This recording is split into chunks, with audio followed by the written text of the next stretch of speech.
Dear student, நான் உங்கள் S T Saravanan, department of plastic technology, computer design and மேனுஃபேக்சரிங்கில் நம்ம இப்போ பார்க்க போகிறது வந்து பார்த்திங்க அப்படின்னாக்க மாடியூல் 6.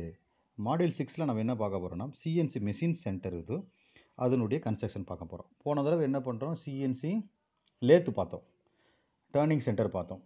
அப்போ வந்து 2 டைப் பார்த்தோம், டர்னிங் சென்டர் ஒன்று, மிஷினிங் சென்டர் ஒன்று. டர்னிங் சென்டரோட டைப்ஸ் முதல்ல பார்த்தோம், அப்புறம் டர்னிங் சென்டரோட கன்ஸ்ட்ரக்ஷன் பார்த்தோம். இப்போ நம்ம பார்க்க போகிறது சிஎன்சி மிஷினிங் சென்டரோட டைப்ஸ், அதனோட கன்ஸ்ட்ரக்ஷன் என்ன இருக்குது அப்படின்னு சொல்லிட்டு பார்ப்போம். தம்பி, சிஎன்சி மிஷினிங் சென்டர்னா என்னென்னா, நான் ஏற்கனவே உங்களுக்கு சொல்லியிருக்கேன். சிஎன்சி மிஷினிங் சென்டர் அப்படின்னா உங்களுக்கு மில்லிங் மிஷின் ஞாபகம் வந்துடும், அவ்வளோதான் தம்பி. ஸோ மில்லிங் மிஷினில் என்ன செய்யலாம்? மில்லிங் மிஷினில் ட்ரில்லிங் பண்ணலாம், போரிங் பண்ணலாம். லேத்தில் செய்யாத எல்லா விஷயங்களும் நம்ம மில்லிங் மிஷினில் பண்ணலாம். ஸோ ஒரு டூல் ரூம் நம்ம நாளைக்கு வந்து ஒரு டை மேக் பண்ணுறது, மோல்டு மேக் பண்ணுறது இருந்துச்சுன்னா, மெஷினில் மெயின் மெஷின் வந்து ஒரு சிஎன்சி டர்னிங் சென்டரும் ஒரு சிஎன்சி மிஷினிங் சென்டரும் போட்டுட்டோம், 2 மிஷின் இருந்தது அப்படின்னாக்க உங்களுக்கு எல்லாமே ஃபுல்ஃபில் ஆயிரும். ஸோ என்னென்ன தேவையான எத்தனை ஆப்ரேஷன் நம்ம பண்ணிக்கலாம். மிஷினிங் பண்ண வேண்டியது மிஷினிங் பண்ணிக்கலாம், டர்னிங் பண்ண வேண்டியது டர்னிங் பண்ணிக்கலாம். ஸோ இது என்ன அப்படின்னாக்க, these are very important types of CNC machine tools that are and are multi function machines. அதான் ரொம்ப முக்கியம். எல்லாமே பண்ண முடியும் இதில். equipped with automatic tool changes and are capable of carrying out milling, drilling, reaming, tapping, boring, counter boring and allied operation without operator intervention for change of tools. அழகாக இருக்குது பார்த்தீங்களா? இத்தனை ஆப்ரேஷனும் ஒரே இதில் பண்ணுறாங்க. அதனால தான் மெயினாக பார்த்தீங்கன்னா எந்த கம்பெனினாலும் மேக்ஸிமம் மெஷினிங் சென்டர் பண்ணிடுவாங்க. ஸோ இந்த சிஎன்சி மெஷினிங் சென்டரில் என்ன அட்வான்டேஜ், என்ன ஃபியூச்சர் இருக்குது அப்படின்னாக்கா, முதல் ஃபீச்சர் வந்து automatic tool changer. Automatic tool சேஞ்சர்னு என்னன்னாக்கா, ஏடிசிம்பாங்க. டூலை வந்து ஆட்டோமேட்டிக்காக சேஞ்ச் பண்ணிக்கும். நீ 16 to 24 டூல் வச்சுன்னா, ஒவ்வொரு டூலும் எந்த நம்பர் கொடுக்குறியோ, நம்ம போன தடவை டரட்டை பற்றி சொன்னோம் இல்லையா லேத்தில், அதே மாதிரி தான் இதுலேயும். நீ எந்த நம்பர் கொடுக்குறியோ அந்த நம்பருக்கான டூல் வந்து ஆட்டோமேட்டிக்காக சேஞ்ச் ஆகும். அதுதான் இதனோட மிகப்பெரிய அட்வான்டேஜ். நம்ம படிப்போம். The tools are contained in a storage unit that is integrated with the machine tool. Machine டூலோட அது இருக்கும். When a cutter needs to be changed, the tool drum rotates to the proper position and an automatic tool changes operating under program control. Program control பிரகாரமே தான் automatic tool சேஞ்சரை work பண்ணும். அதுக்கு தகுந்த மாதிரி தான் உனக்கு என்ன ஆகும், டூல் ட்ரம் இருக்கும். அந்த ட்ரம் ரொட்டேட் ஆகி எந்த ஜாப் எடுக்கணும் அந்த ஜாப் எடுக்கணும். சார் ஜாப் எப்படி சார் எடுத்து ஃபிக்ஸ் பண்ணணும்னா, ஒரு சின்ன பிக்கர் இருக்கும் ஜாப்பை பிக் பண்ணுறதுக்கு. இங்கேருந்து டூலை எடுத்து இந்த பக்கம் வந்து என்ன பண்ணும், டூல் ஹோல்டரில் ஃபிக்ஸ் பண்ணும். அது ஒரு ஜாப். நம்ம ஆட்டோமேட்டிக் இது பார்க்கலாம் எப்படின்ட்டு. 16லேருந்து 80 கட்டிங் டூல் வரைக்கும் வைக்கிற அளவு கெப்பாசிட்டி இப்போ இருக்குது. ஓகேவாப்பா?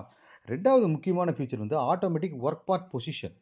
ஒர்க் பார்ட்டை வந்து ஆட்டோமேட்டிக்காக பொசிஷன் பண்ணும். இப்போ நீ ஒரு ஒர்க்கை வைக்கிறேன்னா, அந்த ஒர்க்கை வந்து ஆட்டோமேட்டிக்காக தனக்கு தேவையான மாதிரி அது பொசிஷன் பண்ணிக்கும். உதாரணமாக டேப்பராக வேணும் அப்படின்னா அது டேப்பர் பண்ணிக்கும் டேபிளை. வெர்டிக்கலாக வேணும்னா வெர்டிக்கலாக பண்ணிக்கும். அதுதான் இதனோட மிகப்பெரிய ஃபியூச்சரு.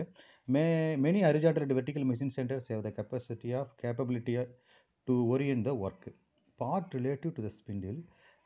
அதாவது நான் ஃபஸ்ட் வந்து படிக்கிறேன். Many horizontal and vertical machining centres have the capability to orient the work part relative to the spindle. அது பாயிண்ட் கீழே வந்துருச்சு இல்லையா தம்பி? அதுதான் எனக்கு கன்ஃபியூஸ் ஆயிடுச்சு. Okay, this is accompanied by means of rotary table on which work part is fixed. The table can be oriented at any angle about a vertical axis to permit the cutting tool to access almost the entire surface of the part in a single setup. அதாவது என்ன அப்படின்னாக்கா வந்து பார்த்திங்கன்னா, அந்த rotary table இருக்கும். அந்த rotary table வந்து சுற்றிக்கிட்டு இருக்கும். அந்த ரோட்டரி டேபிளில் கரெக்டாக ஒர்க்கை வந்து பொசிஷன் பண்ணிடும். அப்போ முதல்ல வந்து automatic tool changer, automatic work positioner, அடுத்த மாதிரி automatic pallet changer. Automatic pallet சேஞ்சர்னா இப்போ ஜாப் முடிஞ்சிருச்சுன்னு வச்சுக்கோங்க, அந்த ஜாப் வெளியே வந்து அடுத்த ஜாப் உள்ளே போகணும். அதுவும் ஆட்டோமேட்டிக்காக நடந்துடும். நம்ம மனுஷனுக்கு கை வைக்க வேண்டியதில்லை. அதுதான் ஆட்டோமேட்டிக் பேலட்னா ஒரு செட் ஆஃப் ஒர்க்கு முடிஞ்ச work. Okay, machining centres are often equipped with 2 separate pallets that can be presented to the cutting tool using an automatic pallet changer. Automatic pallet changer வந்து சேஞ்ச் பண்ணி விட்ரும்.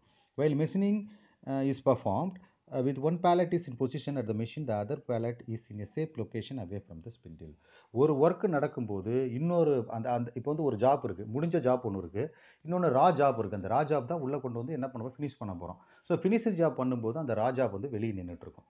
So finisher job முடிஞ்சோன்னா அந்த ballot நகர்ந்து அந்த ஜாப்பெல்லாம் machine open பண்ணி அந்த finisher job எடுத்து வச்சுட்டு இந்த அன்ஃபினிஷ்டு அதாவது ரா ஜாப் எடுத்து உள்ளே வைக்கும். இதுதான் வந்து பார்த்திங்க அப்படின்னாக்க ஆட்டோமேட்டிக் பேலட் சேஞ்சர். ஸோ இதெல்லாம் பார்த்திங்கன்னா எதில் இருக்குனாக்கா, நம்ம சிஎன்சி மிஷினில் இருக்கிறதோட சிஎன்சி மிஷினிங் சென்டரில் தான் நிறையா இருக்கும். சிஎன்சி லேத்தோட இதில் தான் நிறையா இருக்கும். ஸோ அப்போ நம்ம 3 இருக்குது. என்ன பார்த்தோம்னா, ஆட்டோமேட்டிக்கு டூல் சேஞ்சர் பார்த்தோம், ஆட்டோமேட்டிக்கு ஒர்க் பொசிஷன் பார்த்தோம், அடுத்து ஆட்டோமேட்டிக் பேலட் சேஞ்சர். இது 3 வந்து முக்கியம். சிஎம்சியில் இருக்கிற மிக முக்கியமான ஒன்று. சிஎம்சினா என்னது? Machining centre, computer machine. Okay, இப்போ வந்து பார்த்தீங்கன்னா கன்ஸ்ட்ரக்ஷன் ஆஃப் சிஎன்சி. இப்போ வந்து சிஎன்சி மிஷினிங் சென்டருடைய கன்ஸ்ட்ரக்ஷனில் என்னென்ன இருக்கும் அப்படின்னா, இதை நீங்கள் பழசு என்சியில் பார்த்து அதே ஞாபகம் இருக்கான்னு பாருங்கள். Program input device, machine control unit, machine tool, feedback system, drive system. கரெக்டாக இருக்கா? அதே தான், அப்படியே நம்ம இங்கே கொண்டு வந்துடுறோம். இதில் பாருங்கள், இதுனா வந்து ஒரு சிஎன்சி மிஷின் நான் காமிச்சிருக்கேன். இங்கே பாருங்கள், இதுதான் வந்து ஆட்டோமேட்டிக் டூல் சேஞ்சர். அப்புறம் டூல் ஸ்டோரேஜ். இங்கே வந்து ஸ்பிண்டில் உங்களுக்கு இருக்கும். இதை பாருங்கள், இங்கே ஸ்பிண்டில் இருக்குது. இப்போ இங்கே பார்த்தீங்க அப்படின்னாக்கா கட்டிங் டூல் இங்கே இருக்கும், ஒர்க் டேபிள் இங்கே இருக்குது. இங்கே வந்து மெஷின் கண்ட்ரோல் யூனிட். ஓகே, இங்கே வந்து நான் உனக்கு இன்புட்டும் இங்கே தான் கொடுப்பாங்க. இந்த இடத்துல பார்த்தீங்கன்னாக்கா உங்களுக்கு டூல் ஜாப் இருக்கும். இங்கே வந்து டூல், இந்த டூல் வந்து இப்படி திரும்பி இங்கேருந்து கொண்டு வந்து இந்த டூல் வந்து இந்த டூல் இருக்கு இல்லையா, இது திரும்பி அப்படியே இங்கேருந்து ஜாப் கொண்டு வந்து இங்கே இந்த ஜாப்புக்கு நேராக டூலை வந்து ஆட்டோமேட்டிக்காக சேஞ்ச் பண்ணிடுவாங்க. இதுதான் நம்ம என்ன சொல்கிறோம் அப்படின்னாக்கா வந்து பார்த்தீங்கன்னாக்கா ஒரு மெஷினிங் சென்டரில் இருக்கிற ஒரு நார்மல் பார்ட்ஸு. இப்போ ஓனாக பார்ப்போம். ப்ரோக்ராம் இன்புட் டிவைசஸ்ங்கிறது என்ன? நம்ம கீபோர்டு மிஷினில் வந்து நம்ம இன்புட் கொடுக்குறது தான் program input devices. The program input devices is the means of a part program to be entered into the control panel. இது 3 common used program input device. ஒன்று வந்து பஞ்சடு டேப்பு, இன்னொன்று வந்து மேக்னெட் டேப் ரீடர். அதெல்லாம் கொஞ்சம் அவுட்டேட்டடுப்பா. Main வந்து computer வையா RS-232 communication. RS-232 கம்யூனிகேஷன்னா அது பின்னாடி ஒன்று. இப்போ கம்ப்யூட்டருக்கு ஒரு VGN ஒன்று இது சொருகிறோம் இல்லையா, அதுதான் RS-232 கம்யூனிகேஷன். அந்த மாதிரி வந்து கம்ப்யூட்டரில் சொருவி நம்ம கீபோர்ட்லேருந்து இன்புட் கொடுத்துடலாம். மெஷின் கண்ட்ரோல் யூனிட் என்ன பண்ணுது? நம்ம எல்லாமே ஏற்கனவே படிச்சிருக்கோம். மெஷின் கண்ட்ரோல் யூனிட்டில் ஒன்று கோடட் இன்ஸ்ட்ரக்ஷனை ரீட் பண்ணுது, இன்னொன்று அந்த கோடட் இன்ஸ்ட்ரக்ஷனை டீகோட் பண்ணுது. டீகோடுனா மெஷின் லாங்குவேஜாக மாற்றுது. மூணாவது இன்டர்போலேஷன். எப்படி போகணும், அது வந்து லினியராக போகணுமா, சர்க்குலராக போகணுமா, அந்த டூல் எப்படி மூவ் பண்ணுங்கிறத டிசைட் பண்ணுறது தான் மெஷின் கண்ட்ரோல் யூனிட்டோட வேலை. அப்புறமேல் வந்து ஆக்சிஸ் மோஷன் கமாண்ட் கொடுக்கும். எப்படின்னாக்கா எந்த பக்கம் எந்த ஆக்சிஸில் எவ்வளோ தூரம் மூவ் பண்ணுங்கிற கமாண்ட் கொடுக்கும். அது மூவ் ஆயிருக்காங்கிறத ஃபீட்பேக் ரிசீவ் பண்ணும். ஃபீட்பேக்கை ரிசீவ் பண்ணுறது மட்டும் இல்லாமல் ஆக்சிலரி ஃபங்க்ஷன்ஸ் என்னன்னாக்கா வந்து கூலண்ட்டு ஆன் பண்ணுறது, ஆஃப் பண்ணுறது, ஸ்பிண்டில் ஆன் பண்ணுறது, ஆஃப் பண்ணுறது, இதெல்லாம் பண்ணும். இது நம்ம ஏற்கனவே படிச்சிருக்கோம் தம்பி, என்சியில் படித்தோம்ல, அதே தான் நம்ம திரும்ப இங்கே படிக்கிறோம். அடுத்து பார்த்தீங்கன்னா மெஷின் டூலுங்கிறது நமக்கு மிஷின். இதில் என்ன இருக்குன்னா CNC controls used to control various type of machine tools. It always has the sliding table spindle to control position and speed. The machine table is controlled X, Y and Z axis. இதில் 3 axis இருக்கும். ஓகேவா? அடுத்து பார்த்தீங்கன்னா feedback system, நம்ம adaptive control system. The feedback system is also referred as the measuring system.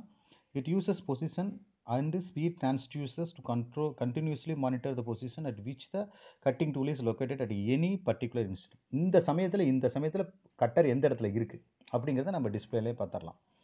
The machine control unit uses the difference between the reference signals and the feedback signal to generate the control signals for correcting position and speed errors. நான் ஏற்கனவே சொன்ன கதை தான்.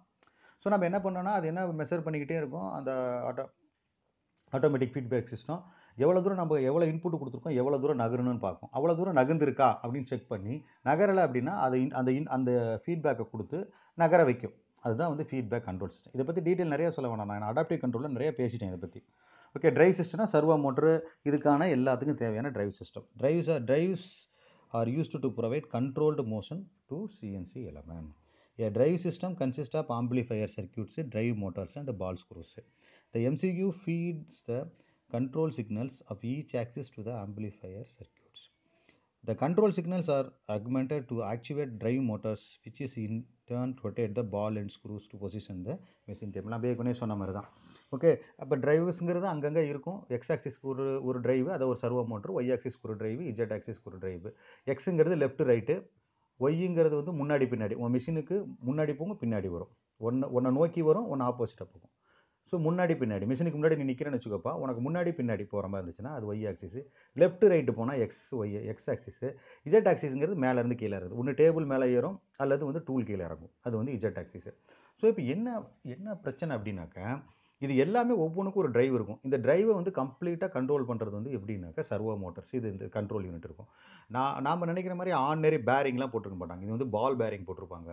பால் தான், சின்ன பால் தான். ஏன்னா friction கம்மியாக இருக்கணும். ஃப்ரிக்ஷன் அதிகமாக இருந்துச்சு அப்படின்னாக்கா அது வந்து சரியாக ரொட்டேட் ஆகாது. உதாரணமாக நம்ம லேத்தில் நம்ம திருவணும்னு வச்சுக்கோங்களேன், அந்த வீலை சுற்றின உடனே ஒரு மில்லிங் மிஷினில் நான் டேபிள் நகர்த்துறேன்னு வச்சுக்கோங்க, அது அந்த வீலை சுற்றின உடனே அது ரெஸ்பான்ஸ் பண்ணாது. கொஞ்சம் நேரம் கழிச்சு ரெஸ்பான்ஸ் பண்ணும். இது பேர் பேக்லாஸும்பாங்க, கியர் பேக்லாஸ்ன்னு சொல்லுவாங்க. அது தேஞ்சு போய் அந்த லீட் ஸ்க்ரூவும் அந்த கியரும் தேஞ்சு போயிடும். அதனால் நீங்கள் சுற்றினோன்னா கொஞ்சம் நேரம் கழிச்சு தான் எடுக்கும். ஒரு 3 mm தள்ளி தான் எடுக்கும். அப்போ என்ன அர்த்தம்? 3 mm ஃபீட்பேக் கொடுக்காமே 3 mmங்கிறது டயலில் காட்டும். புரியுதாப்பா? நீங்கள் வேணால் நீங்கள் ஃப்ரீயாக இருக்கும்போது செக் பண்ணி பாருங்கள். நீங்கள் சுற்றின உடனே ரெஸ்பான்ஸ் பண்ணவே பண்ணாது. சுற்றிட்டு கொஞ்சம் தூரம் கழிச்சு தான் ரெஸ்பான்ஸ் பண்ணும், எங்கேஜ் ஆகும். அப்போ அது ஃபுல்லாக இருக்கிறது பேக்லாஸும்பாங்க. அதாவது வந்து கியர் தேஞ்சனால அந்த வந்து கழிச்சு தான் நம்ம செய்யணும். இந்த மாதிரி வந்து நம்ம கையில் ஒர்க் பண்ணுறோம், நமக்கு தெரியும் மெஷர்மெண்ட்டு. பட் மிஷின்லலாம் அந்த மாதிரிலாம் பண்ண முடியாது. இந்த 3 கம்மியாக இருக்குது, நீ அட்ஜஸ்ட் பண்ணிக்கோன்னு மிஷினை சொல்ல முடியாது. கம்ப்ளீட் எல்லாமே காலியாயிரும். அப்போ என்ன பண்ணுறாங்க அப்படின்னா, அக்யூரசி ரொம்ப முக்கியங்கிறனால அவங்க என்ன பால் பேரிங் தேயாத மாதிரி போடுறாங்க. பால் பேரிங், பால் ஸ்க்ரூஸ் இருக்கும். அதில் வந்து பார்த்தீங்கன்னா ஃப்ரிக்ஷன் ரொம்ப கம்மியாக இருக்கும். தேயவே தேயாது. ஹார்டன் அங்கே அதிகமாக பண்ணியிருப்பாங்க. அதனால தான் காஸ்ட்லி. நார்மல் லேத்தோட அது காஸ்ட்லியாக இருக்கிறதுக்கு காரணம் இதுதான், இந்த மெஷினிங் சென்டர். ஓகேவா? ஸோ அப்போ நம்ம இந்த இதில் நம்ம என்ன பார்த்துருக்கோம் அப்படின்னாக்கா, என்னென்ன கன்ஸ்ட்ரக்ஷன் வெர்டிக்கல் மெஷினிங் சென்டரில் எப்பயும் எனக்கு வெர்டிக்கல் மெஷினிங் சென்டர் தான் வரும். ஏன்னா நார்மலாக machining centre vertical machining centre தான் சொல்லுவோம். சரியா தம்பி? ஓகே. மெஷினிங் சென்டரோட டைப்ஸ் பார்த்துருக்கோம். கன்ஸ்ட்ரக்ஷன் பார்த்துருக்கோம். என்னென்ன மெஷினிங் சென்டரில் இருக்குது அப்படின்னு பார்த்தோம். இப்போ டைப்ஸ் பார்க்கணும். இப்போ டைப்ஸ் வந்து அடுத்ததில் பார்ப்போம். ஸோ நம்ம ஃபஸ்ட்டு பார்த்தது ஹரிஜாண்டல் டேர்னிங் சென்டருடைய types. Horizontal turning centre, vertical turning centre அதை பார்த்துட்டோம். அதுக்கான கன்ஸ்ட்ரக்ஷன் பார்த்துட்டோம். இப்போ வெர்டிக்கல் மெஷினிங் சென்டரோட கன்ஸ்ட்ரக்ஷன் நான் கொடுத்துட்டேன். இப்போ இதில் வந்து 3 டைப் சொல்லியிருக்கேன் நான். ஒன்று வந்து என்னது? ஹரிஜாண்டல் மெஷினிங் சென்டர், அடுத்து வெர்டிக்கல் மெஷினிங் சென்டர், அடுத்து யூனிவர்சல் மெஷினிங் சென்டர். இந்த 3 மெஷினிங் சென்டருக்குமே தம்பி நாம் இங்கே கொடுத்தோம்ல கன்ஸ்ட்ரக்ஷன், இதையே யூஸ் பண்ணிக்கலாம். இது காமனாக யூஸ் பண்ணி படத்தை மட்டும் நீங்கள் மாற்றி போடணும். அதை 3 என்னங்கிறது வந்து நம்ம அடுத்த இதில் பார்ப்போமா? ஓகே.